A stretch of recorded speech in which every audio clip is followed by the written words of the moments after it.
산림휴양지 광릉수목원의 전나무 숲길. 세상에 티끌이 끼어들 틈조차 없이 울창한 수림이지만 햇살만은 풍성하게 쏟아져 내린다.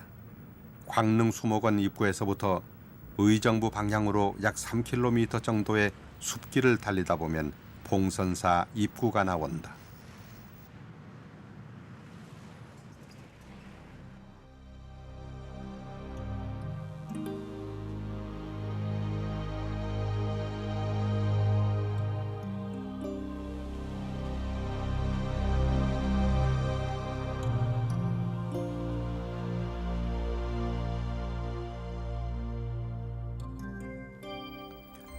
조계종 제25교구 본사인 봉선사는 경기도 남양주군 진전읍에 있는 운악산 기슭에 있다. 운악산은 지리적으로 동쪽의 금강산, 서쪽의 구월산, 남쪽의 지리산, 북쪽 묘향산의 가운데 위치해 있어서 조선의 5명산으로 꼽혀왔다. 일설에는 운악산이 개성의 송악산, 과천의 관악산, 연천의 감악산, 가평의 화악산과 함께 우리나라 중부지방의 오악으로 불리웠다고 한다. 지금은 근처의 수목원과 광릉이 더 알려져 운악산은 세월에 묻히고 말았다.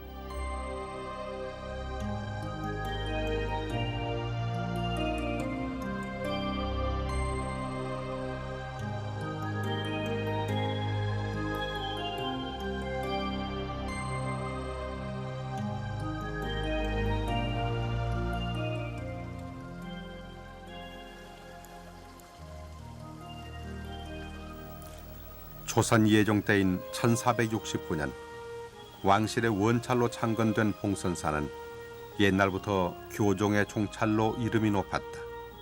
명종 6년 문정왕후의 후원으로 선교 양종의 승과제도가 부활되자 교종도 총섭, 수진 스님이 주석하며 천하의 교종을 관장했다.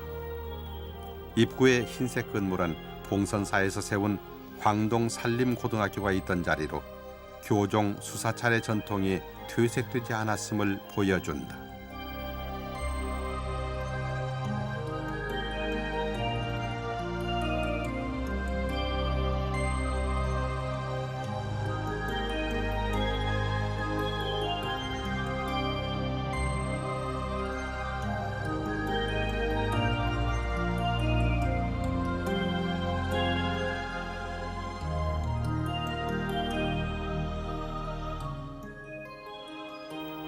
그러나 봉선사는 결코 오래된 전통만을 고집하려 하지 않는다. 이 절의 곳곳에 걸려있는 한글 편액과 주련이 그것을 말해준다. 본당의 경우 여느 절에는 대웅전이란 편액을 붙이는 것이 보통인데 반해 봉선사에는 큰 법당이란 편액을 걸고 있다. 봉선사가 이렇게 한글 편액을 달게 된 것은 1970년부터이다. 당시 이 절에는 불경의 한글화에 앞장선 운어 스님이 계셨는데 스님은 무슨 뜻인지 모를 한자 편액보다 한글 편액이 누구에게나 쉽게 의미를 전달할 수 있다는 생각에서 한글 편액을 걸었다.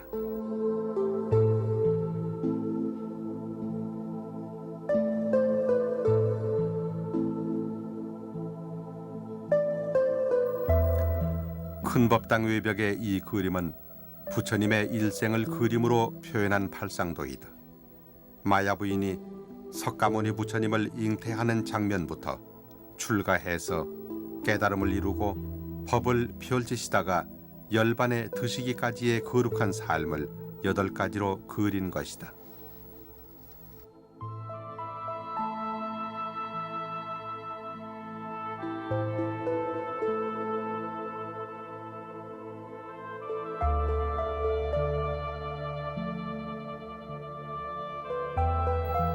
큰 법당 안에는 법당 외벽 팔상도의 주인공인 석가모니 부처님이 영산 회상도를 배경으로 앉아 계신다. 처음 창건 시에는 약사열애부를 모셨었는데 1970년 세 번째 중창 때 지금의 석가모니 부를 모셨다. 후불 탱화는 1985년에 봉안했으나 규모가 작아 1992년에 다시 그려 모으셨다.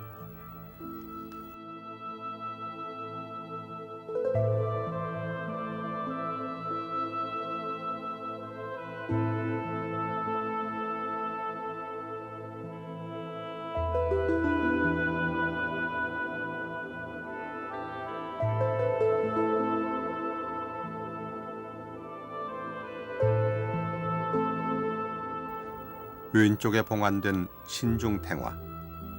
불법에 귀한 사람이나 불법을 지키는 사람에게 복과 수명을 내려주는 신장종과 권속이 묘사된 불화이다.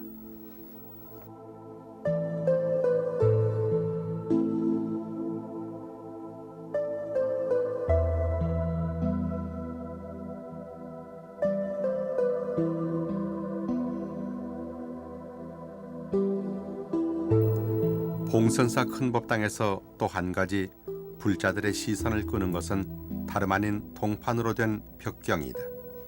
벽경이란 법당 내 벽을 경전으로 장엄한 것을 말한다.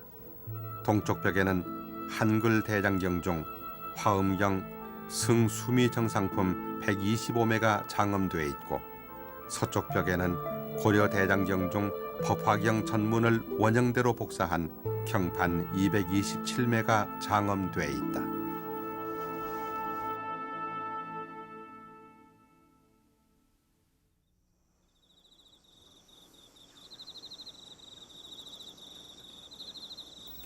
봉선사 경내에 들어서기 전에 가장 먼저 만나게 되는 것은 부도림이다.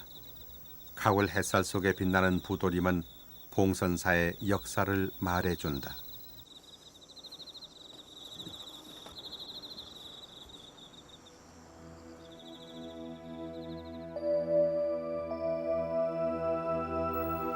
근세 고성 영호 스님이 남긴 문집인 석전문초에는 스님이 쓴 운악산 봉선사 기실비의 내용이 실려 있다. 여기에는 봉선사가 1469년 예종 원년 때 세조의 명복을 비는 자복사로 창건됐다는 사실이 밝혀져 있다.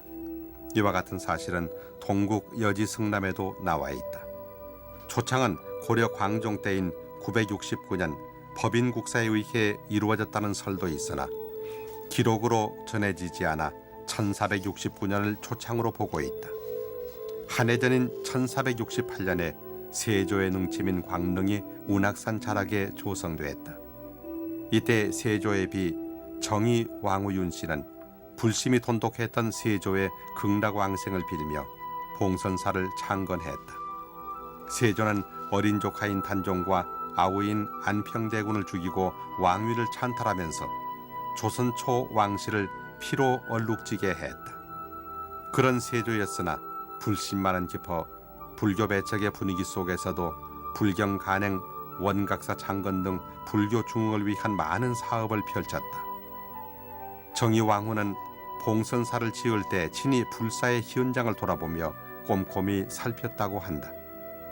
마음에 들지 않는 곳은 당장 부수게 하며 심혈을 기울여 지었다. 세조의 아들 예종은 봉선사가 낙성된 1469년 봉선사 편액을 사액하며 선왕의 명복을 빌었다. 초창 때는 모두 89칸의 규모로 지었다가 차차로 중창해서 6.25 때 전소되기 전까지는 14동 150칸이었다. 지금의 광릉에는 세조와 정의왕후가 나란히 누워있다.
개건당에 봉안된 정의왕후 위패는 창건주답게 중앙 정면에 모셔져 있다.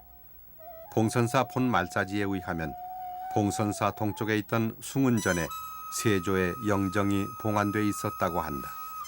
임진왜란 때 외병이 불을 질러 절이 불에 타고 있을 때 당시의 주지인 낭의 스님이 불길에 뛰어들어 숭은전의 세조 영정을 구해냈다. 이 사실을 알게 된 광릉 참봉 이이첨은 세조의 영정을 빼앗아 선조에게 올려 상을 받고 높은 벼슬자리를 얻었다고 한다. 정의왕후는 세조의 능과 봉선사를 자주 오르내렸다. 권력의 눈이 어두워 혈육을 살해하는 폐륜을 저지른 남편 세조의 업장 소멸을 위해 이 길을 자주 오르내렸다고 전한다.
월초 대화상 추모비, 운허 대종사 추모비 등과 함께 부도림에 서 있는 봉선사 기실비. 1939년 10월에 영호 스님이 짓고 소전 손재영 선생이 썼다. 높이는 약 1.5m이고 너비는 약 70cm 정도가 된다. 이 기실비에는 임진왜란과 병자호란 때 전소된 봉선사를 낭해선사와 계민선사가 중창했다는 사실이 기록되어 있다.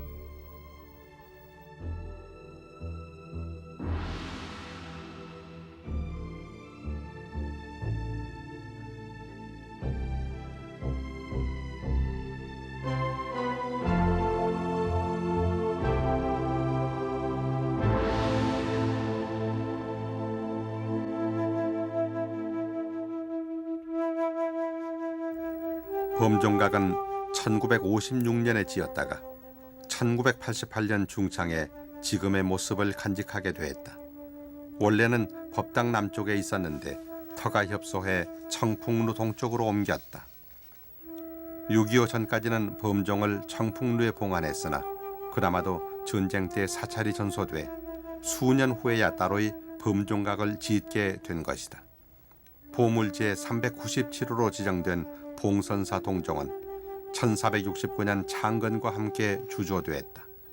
무게는 2만 근이 되며 높이는 230cm이고 입지름은 154cm이다. 국내 범종 중 세 번째로 큰 종이다. 정상부에 쌍용의 유가 있고 음통이 없는 것이 조선종의 특징을 잘 보여준다. 유곽 밑으로 빙 둘러가며 법문이 새겨져 있고 유곽 사이에는 보살 입상이 양각되어 있다. 보물로 지정되어 있으나 매일 타종을 하며 사찰에서 직접 쓰고 있는 범종 중에서는 크기나 소리, 예술적 가치에 있어 으뜸이다.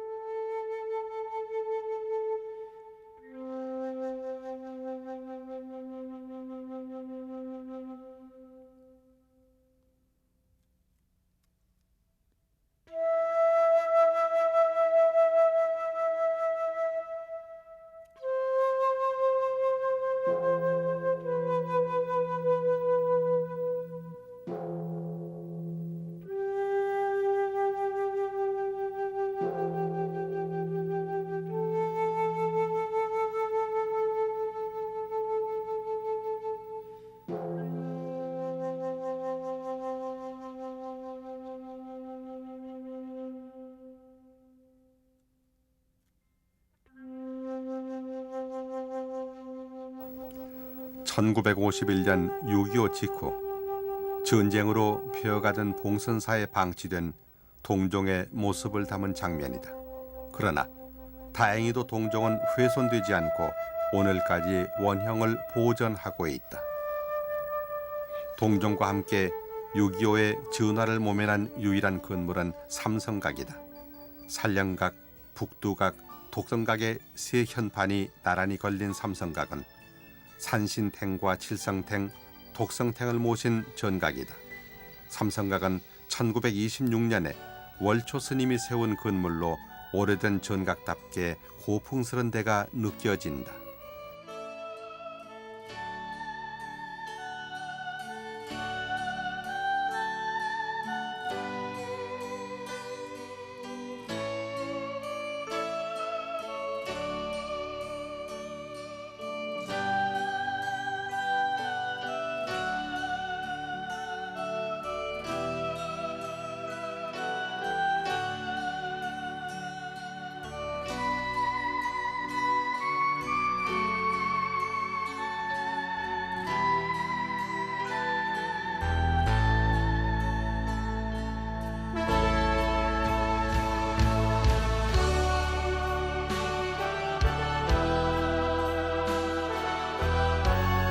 큰 법당에서 서북향 방면으로 떨어져 있는 삼성각.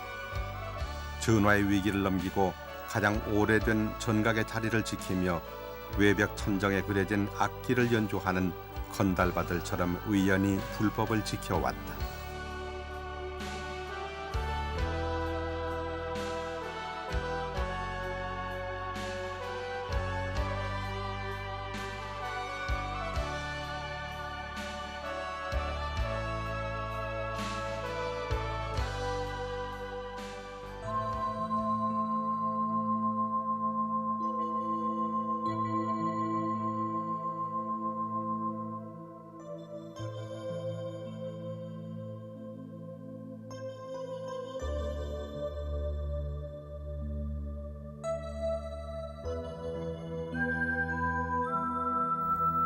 (1908년에) 조성한 이 칠성탱화는 원래 원흥사에 있었던 것을 1926년에 삼성각을 지으면서 옮겨왔다.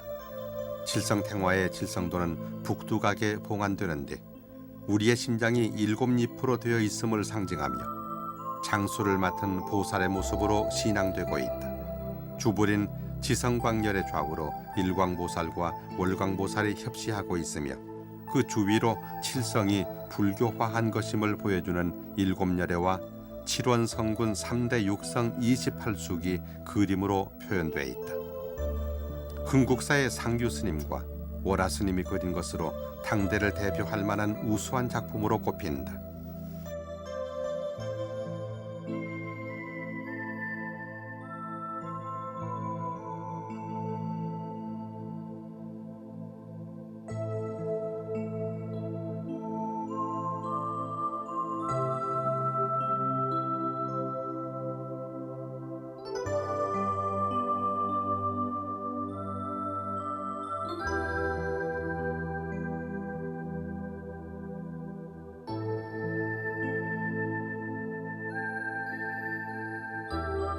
이 독성탱화 역시 원흥사에서 옮겨온 곳으로 제작 연대는 알 수 없다. 다만 금원은 개운 약효로 기록되어 있다. 독성각 탱화는 스승 없이 독수 선정하여 도를 깨달은 승자를 그린 불화이다. 일반적으로는 독성각에 나반존자를 봉헌하는 것이 통례이다. 그래서 독성탱을 나반존자도라고도 한다.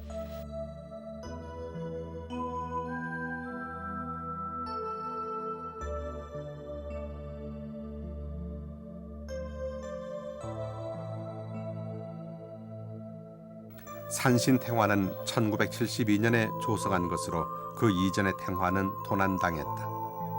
인법스님이 새로 그린 이 탱화는 가로 2m, 세로 1m 94cm의 크기로 왼쪽 산령각에 봉안되어 있다. 산신탱화는 산신이란 인격신과 그 화신인 호랑이가 등장한다.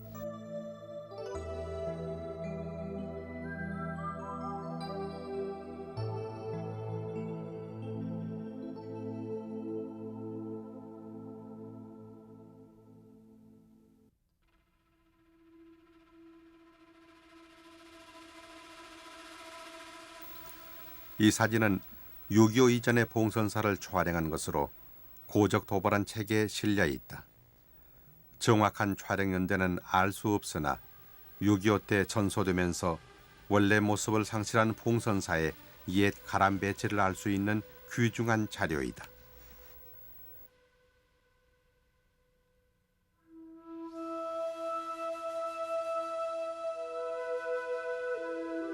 처참하게 무너진 해탈문이 전쟁의 참상을 말해준다.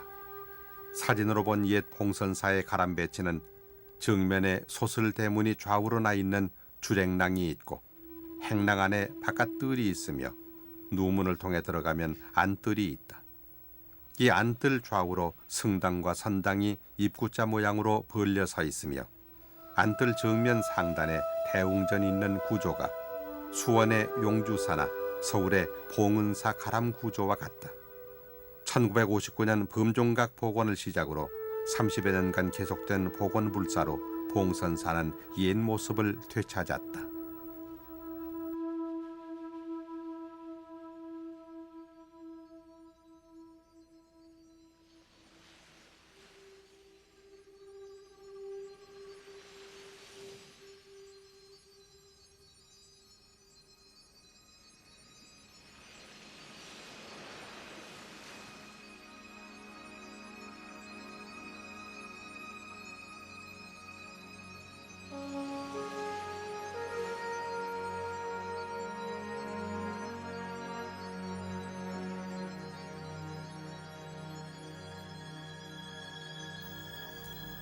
남쪽에는 청풍루 현판이, 북쪽에는 설법전 현판이 걸린 이 건물은 해탈문과 천왕문, 청풍루가 있던 자리에 1985년에 복원한 건물이다.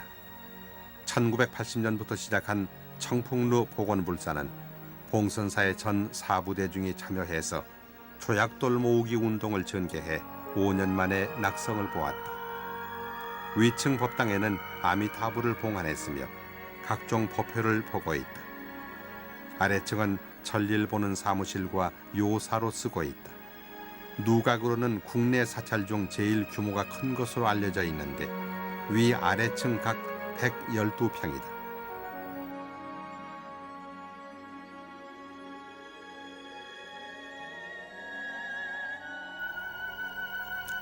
청풍루에는 사방으로 빙 둘러 한글 주련이 있는데 설법전 쪽 주련은 정수 스님이 지은 우리말 개송이다.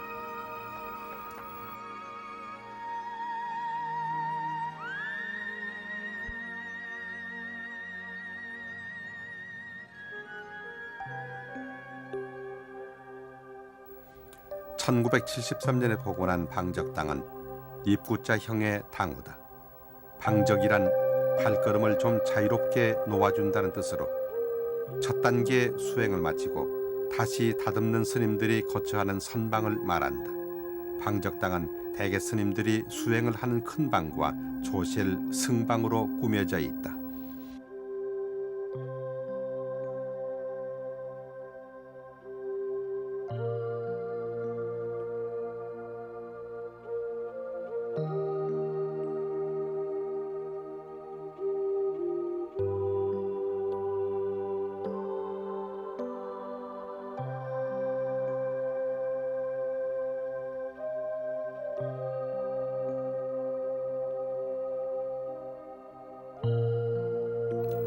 큰 법당 앞에 정중탑은 3층으로 1972년 마느 스님이 세운 것이다.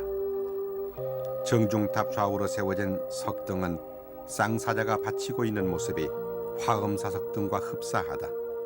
최근에 만들어졌지만 정교하게 잘 다듬어져 있어 눈길을 끈다.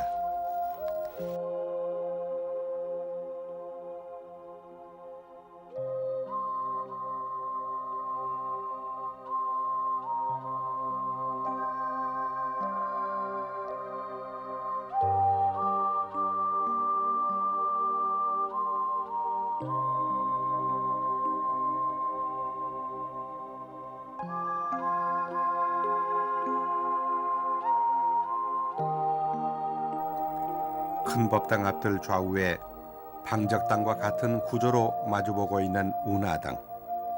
1963년에 원래 있던 자리에 복원했다.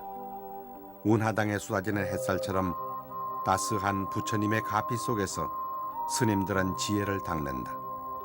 납자들이 항상 구름같이 모여서 수행을 하라는 뜻으로 지어진 성당이다.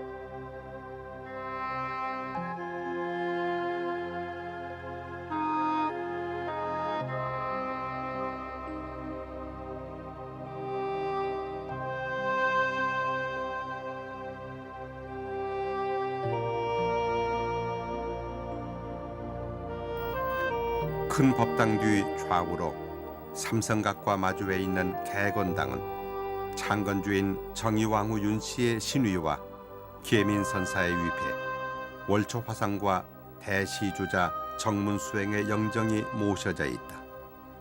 계산과 중건 두 낱말을 합쳐 개건당이란 당호를 지었다. 1977년 삼성각과 같은 규모로 지은 목조 한화용 횟집이다.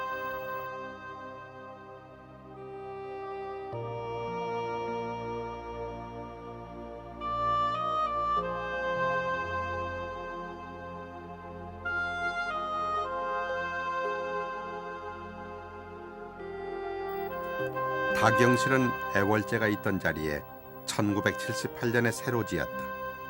운허 스님이 노년에 거처하기 위해 지은 것인데 1980년 입적으로 지금은 스님의 영정만이 머물러 있다. 원로 스님들의 퇴로지처로 쓰는 동별당. 원래 목조 건물 두 동이 있었는데 1990년 단일 건물로 개축했다. 아래층은 불교 전문 통신 강원으로 쓰고 있다.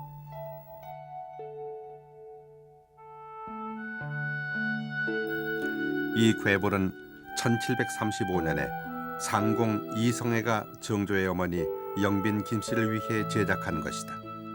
각총 스님이 그린 이 괴볼은 7m 35cm의 길이에 폭은 4m 85cm이다. 화면 전체를 2단으로 나누었는데 상단은 미로자나 삼신불의 입상이, 하단은 육보살의 입상이 그려진 독특한 형식을 갖추고 있다. 부처님 오신 날을 비롯한 특별한 행사 때만 일반에 공개한다. 이 괴볼은 6.25 직전 야외 법회가 있어서 다른 곳으로 옮겨졌던 덕분으로 다행히 전화를 모면할 수 있었다.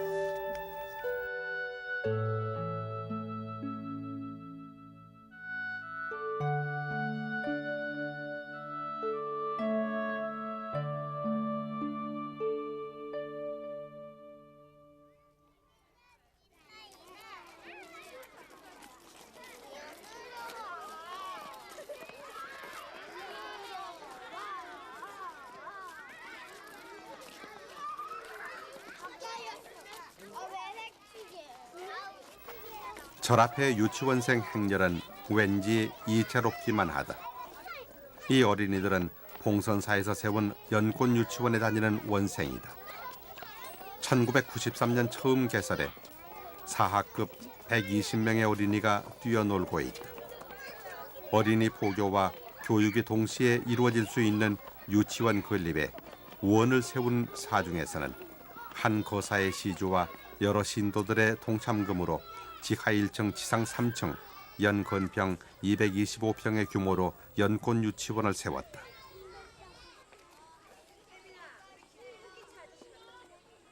안녕하세요. 땅땅만큼 안녕하세요. 유치원 어린이들에게 제일 먼저 가르치는 것은 합장이다. 합장합시다 하면 장난치던 아이들도 고사리 손을 모은다. 성불하세요. 성불하세요. 사람한테 칭찬을 들으면 훌륭한 사람이 되는데 아무튼 칭찬을 받으면 기분이 좋죠? 그래서 오늘은 여러분 이제 엄마 아빠한테 칭찬 듣고 싶죠? 연꽃 유치원에서 가장 중점을 두는 교육 방침은 자유로움이다. 아이들이 하고 싶은 대로 하게 한다. 그리고 자신이 그 행동을 왜 했는지 명상을 통해 생각하게 한다. 그러면 떠들었던 아이들은 자신의 행동이 좋지 못했음을 알고 차차 고치게 된다. 이제 먹었네.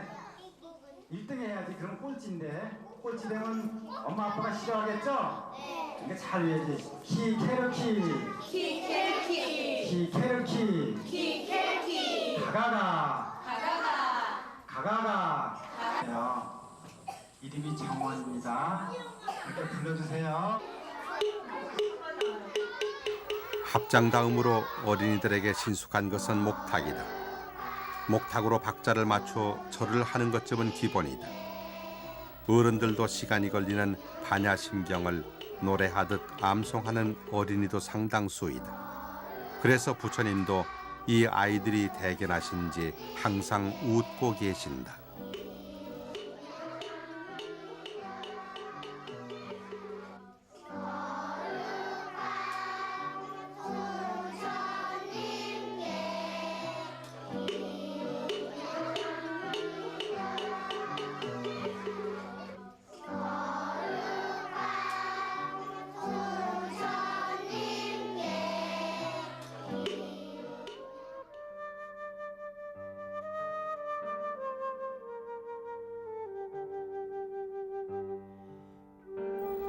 근세 고승 중 봉선사를 일으킨 스님은 바로 월초 스님이다. 스님은 특히 승가 교육에 남다른 열정을 기울였다. 월초 스님은 1906년 동대문 밖 지금의 장신국민학교 자리에 있던 원흥사에 명진학교를 세웠다. 명진학교는 현 동국대학교의 효시로 청년 승가를 위한 최초의 근대 교육기관인 셈이다. 1913년 봉선사 주지로 부임한 스님은 사세 진작에 힘썼다.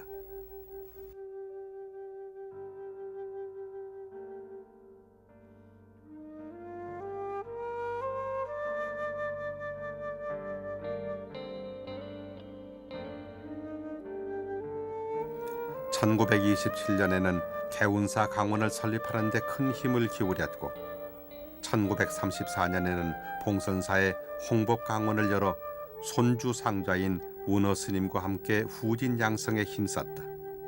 운허 스님은 1946년 해방 조국을 위해 할 일이 무엇인지 곰곰이 생각하다가 인재 양성을 위한 교육 불사를 벌이기로 결심했다. 그래서 문중 스님들과 의논을 거쳐 봉선사, 봉영사, 흥룡사, 현등사, 수국사 등에서 공동으로 기금을 내 광동학원을 설립했다. 현재는 남양주군 진전읍 장현리에 광동중학교와 종합고등학교가 있으며 의정부시 가동의 광동여고가 종립학교의 맥을 이어오고 있다.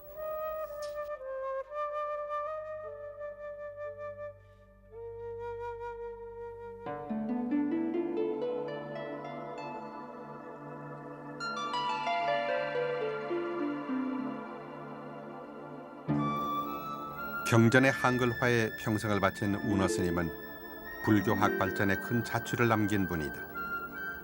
월초 스님의 제자인 경송 스님을 은사로 득도한 운허 스님은 출가 후 8년간 교학 연구에 전념했다. 일제 때는 상해로 건너가 독립운동에 참여하는 한편 독립군 자녀들의 교육 사업에도 힘을 썼다. 봉선사의 홍법 강원이 개설되면서부터 강석에 앉아 학인 승려들을 제접하며 인재를 양성했다. 1963년에는 동국역경원을 설립해서 1980년 입작할 때까지 고려 대장경을 우리말로 옮기는 데 혼신의 힘을 기울였다.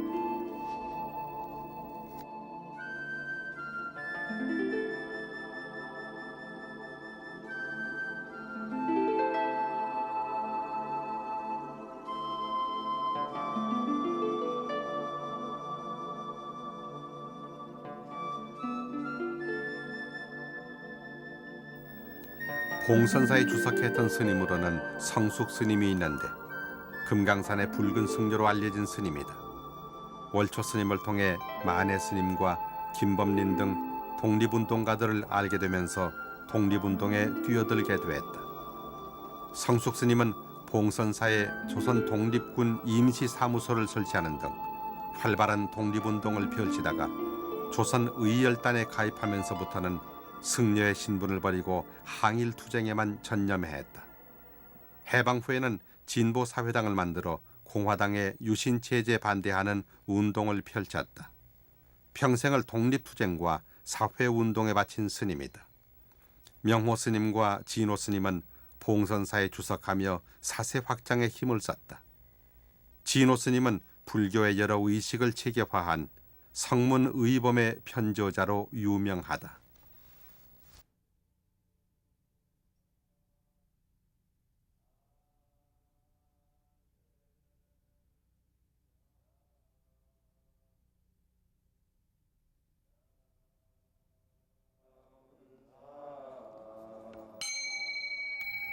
조선 초의 계산에 억불의 순환을 겪었으며 일제 단합과 6.25 전쟁까지 창건일의 수많은 우여곡절을 겪어왔다. 그러나 스님들은 피나는 수행과 노력으로 오늘의 봉선사를 일으켜 세웠다. 경기 지역 수사찰의 이름을 지키기 위해 앞서 가신 어른 스님들이 펼쳐 보이신 가람수호의 정신을 잇고자 봉선사의 스님들이 열심히 정진하고 있다.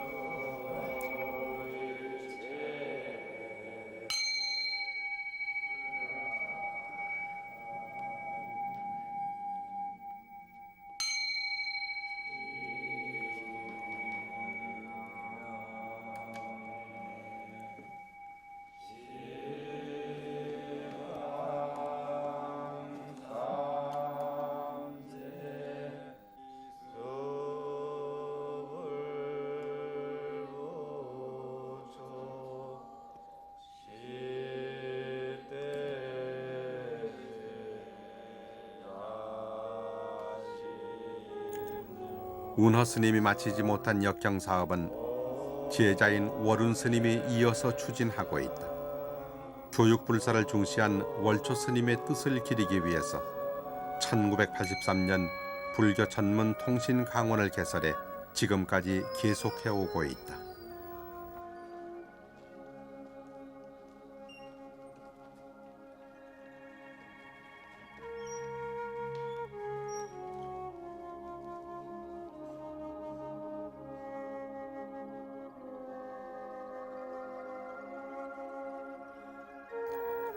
봉선사는 소설가 이광수와도 인연이 깊은 사찰이다.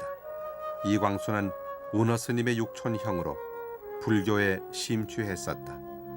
초년에는 기독교적인 성향이 강했으나 금강산 순례 중 보광암의 월화 스님의 영향을 받아 법화경에 침투하면서 불교 사상으로 기울게 됐다. 1944년에는 산흥에다 초막을 장만해 돌베개 등을 집필하면서 운허 스님과 교분을 가졌다고 한다. 해방 후에는 봉선사로 들어와 타경 향실에 머무르면서 불교 신행에 힘썼다. 1946년에는 운허 스님의 주선으로 광동학교의 교사로 있었으며 이때 지은 교가는 지금까지 불리우고 있다.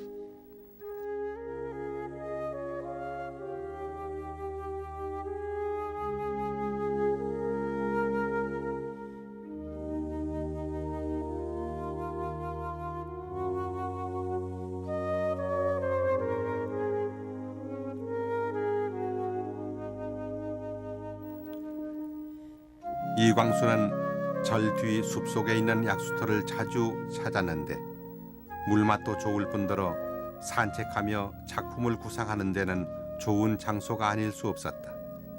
세조의 원찰에 머물렀던 이광수가 소설 단종해설을 쓴 것은 우연이 아닌 듯 싶다. 이광수 기념비는 부도림에 다른 주모비와 함께 서 있다.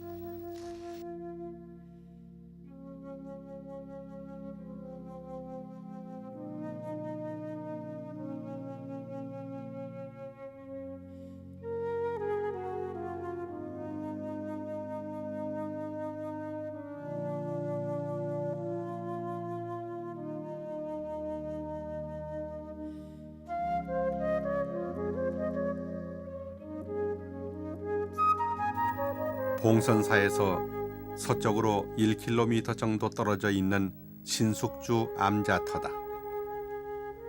생육신의 한 사람이었던 신숙주는 세조의 시인임이 두터웠다. 원래 광릉자리는 신숙주가 죽은 후에 묘자리로 쓰려고 근처에 초당을 짓고 자주 드나들다가 세조에게 자리를 내주었다고 한다.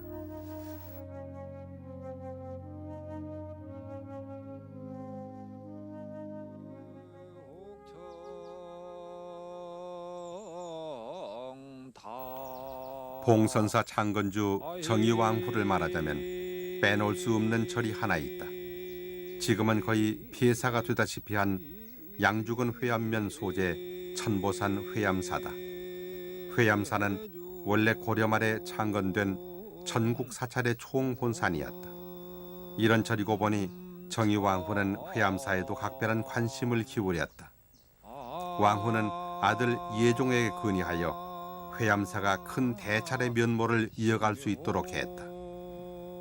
그 덕분에 한때 이 절은 규모가 266칸이나 됐다고 한다. 그 후 이 절은 명종 때까지 전국 제1의 수선 도량이었으나 1565년 보우스님이 귀양 가면서 폐허가 되고 말았다. 사적 제128호로 지정된 회암사지에는 보물 제387호의 부도, 보물 제389호인 쌍사자석 등이 있다.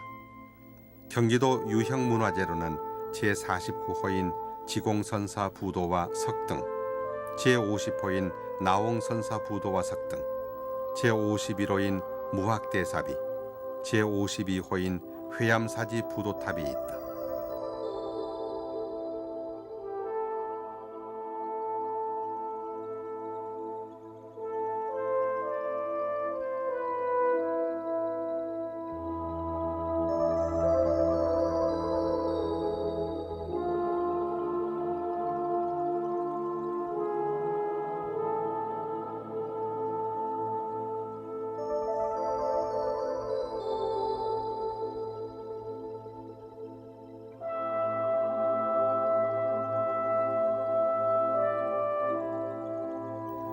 저 소맷돌에 장삼자락 스치며 법당에 올랐을 법높은 스님들이 한 덩어리 돌 부도로 남아 무상을 말해주고 있다. 큰 절의 폐사지는 쓸쓸함도 크게 마련인지 이곳을 찾는 많은 불자들은 눈시울을 붉히며 가슴 아파한다.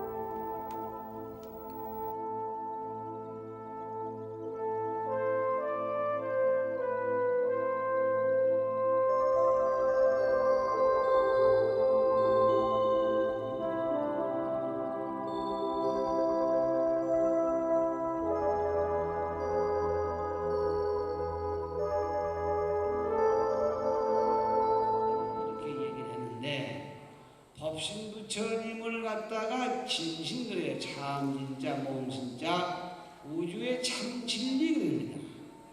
그래서 우주의 참 진리가 교종갑찰 봉선사는 창건 이래 교학진흥을 위한 인재를 양성하고 불경을 번역해왔다. 그리고 지금은 제가 신도들에게 부처님의 법을 널리 알리기 위해 여러 법회를 개설해 운영하고 있다.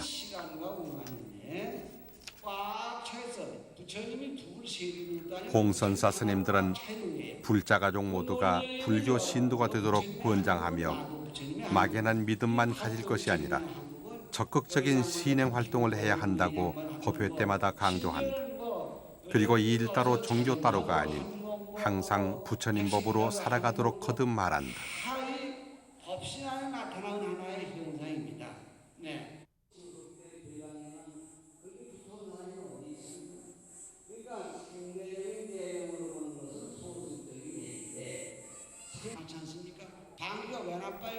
폐륜을 저지르고 왕위에 오른 세조를 위해 창건된 봉선사. 봉선사의 창건 배경에서 우리는 자비와 참회의 가르침을 보게 된다. 부처님의 자비는 어떠한 잘못도 용서할 수 있을 만큼 무변광대하다. 무조건 일방적으로 용서하는 것이 아니라 자신의 잘못을 진정으로 참여할 수 있도록 기회를 주는 것이 진정한 자비이다. 웃어주시는 그런 중생과 똑같은 모습을 하고 나오셨다. 이런 얘기입니다. 그래서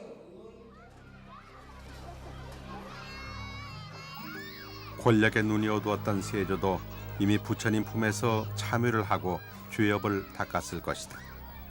살아가면서 누구나 크고 작은 죄를 짓게 된다. 큰 죄든 작은 죄든 지은 죄업은 모두 소멸시켜야 하고 그럴 수 있는 기회를 가져야 한다. 부처님은 모든 중생을 똑같이 껴안아 업장을 소멸하고 보살도를 이루도록 이끌어 주신다. 가르침대로 살아갈 때 부처님의 가피는 광릉 숲을 뚫고 쏟아져 내리는 햇살처럼 우리의 삶을 늘 환하게 밝혀줄 것이다.